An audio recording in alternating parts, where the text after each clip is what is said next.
à l'entrée de la surface de réparation. On va essayer de jouer. Mirlo, il va peut-être frapper, il met une petite balle en cloche vers Bellarussi. Bellarussi du pied gauche, sa frappe qui passe au-dessus de la cage d'Enzo Basilio. C'est la première frappe de cette partie. On va aller chercher d'Acosta, le centre peut-être. Non, il cherche Bougedra qui lui la laisse. Oh, il va pouvoir déborder d'Acosta. Est-ce que le ballon va sortir? Il réussit à centrer et c'est une nouvelle fois bien sauvé, à part le capitaine Guillaume Janez. Ce corner, attention au coup de pied arrêté. 43 minutes de jeu. Est-ce que le salut des locaux viendra par un coup de pied arrêté? Thomas d'Acosta à la manœuvre. Thomas d'Acosta, ouais, c'était premier poteau là. Mais c'était mais ouais. Tout le monde va aller voir nous aussi le temps d'une petite coupure pub sur le côté droit. On va essayer de mettre de la vitesse. Ouais, avec Silla, le déboulé de Silla, un côté droit qui a très bien fonctionné en début de première période avec Silla et oh là là, Silla il s'est baladé là et il va mettre une petite frappe qui a été repoussée par le gardien. Finalement une petite c'est le but signé de Sébastien Chéret pour le FBVP 0-1.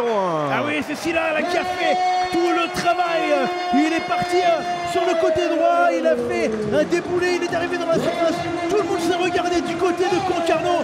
Mais là-bas, il a continué, il a fait une première frappe qui a été détournée par le gardien. Il a tranquillement récupéré, toujours à la vue des défenseurs de Concarneau. J'ai un corner qui va être tiré à l'instant. Attention, le coup de pied arrêté.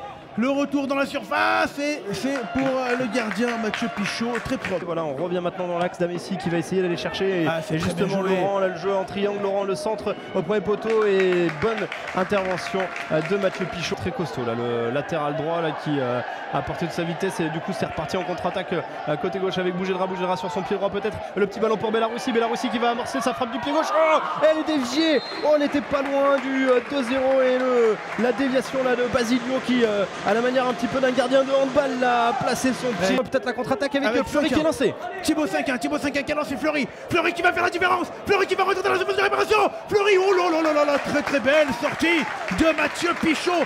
Fleury qui avait fait la différence, mais sur le dernier contrôle, Julien, il avait un tout petit peu trop poussé le ballon. Le capitaine est complètement à droite alors que cette fois-ci c'est Toupin, donc pied droit, c'est plus axial. Oh, le ballon qui a été dévié par Bellarussi et le but d'égalisation. Oh là là, non, il y a hors-jeu.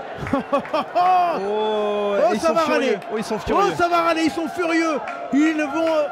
Qu'est-ce qui se passe alors visiblement le but peut-il être accepté? Il y a un désaccord entre l'arbitre central et son arbitre de touche. Que se passe-t-il là? Il a été accordé le but. Le but est accordé. Incroyable. Et c'est récupéré par les joueurs de Concarneau. Et ils vont peut-être avoir une chance de faire le hold-up dans ce match avec Fleury. Il y a un 3 contre 1 sur le côté gauche, Julien. Ah oui, effectivement, on va y revenir avec Young qui va placer une lourde frappe. On va les repousser, elle est relâchée. Qu'est-ce qui va se passer? Oh là là, incroyable, lâché par Pichot qui en 2 temps a dû venir s'arracher pour se saisir de ce ballon. Oh là là, les Bressans là ils sont passés tout près de la correctionnelle. Il arrête le match, l'arbitre. Oh là, c'est fini. Il s'est dit j'arrête.